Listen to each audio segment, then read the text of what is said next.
Hey guys, welcome back to Revealing Biblical Truths. In this video, we'll be finishing up the book of Leviticus, starting in chapter 24. Before we get started, go ahead and like, share, subscribe, and comment down below on your thoughts on this section of scripture. In Leviticus 24, Yah tells Moshe to have the Israelites bring pure olive oil with which to light the menorah to keep it burning continually. In addition, he was to make 12 loaves of bread, 2 rows of 6 each to put on the table of showbread. He was also to put frankincense on them and offer them as an offering to Yah, repeating this every Sabbath day. Aaron and his sons were to eat of it.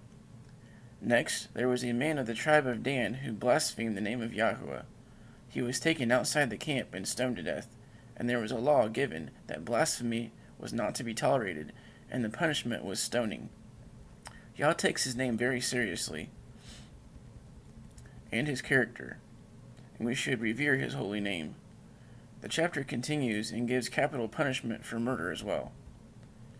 One verse that stands out here is verse 22, where it says, "Ye shall have one manner of law, as well as for the stranger, as for one of your own country. For I am Yahuwah Eloheinu. There are not two laws, there is only one law."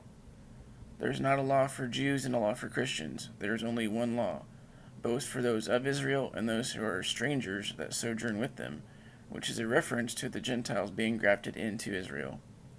Paul says that at one time you were Gentiles, being apart from the commonwealth of Israel, but now you are no more Gentiles but grafted into Israel. In chapter 25, Yah talks about the 7-year land Sabbath. The Israelites were to sow the fields for 6 years, but in the 7th year to let the land rest. This is so the land can regain the nutrients to be able to support the next season of sowing. It's also prophetic about the millennial reign when we will rest in him.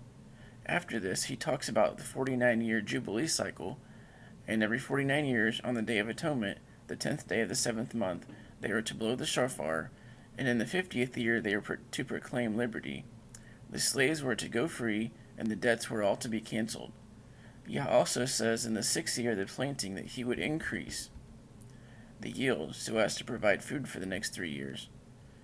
Also in this chapter, it was given that we should not charge usury or interest on any loans. In chapter 26, Yah reiterates the command not to make any graven image and to keep his Sabbaths. He promises plentiful harvests and peace in the land. He also says that if they don't keep his statutes, that he will set his face against them, and their enemies will consume them, and that he will chastise them 7 times for their sins. He also says that they will be removed from the land, and the land will still keep her Sabbaths. Finally, in chapter 27, it deals with the person who takes a vow to devote himself or herself to Yah, and it details how to estimate the value and the tithes to be given in such cases. In the next Bible study, we'll be going into the book of Numbers, called Bemidbar, meaning in the wilderness. Thanks for watching. Till next time, Shalom.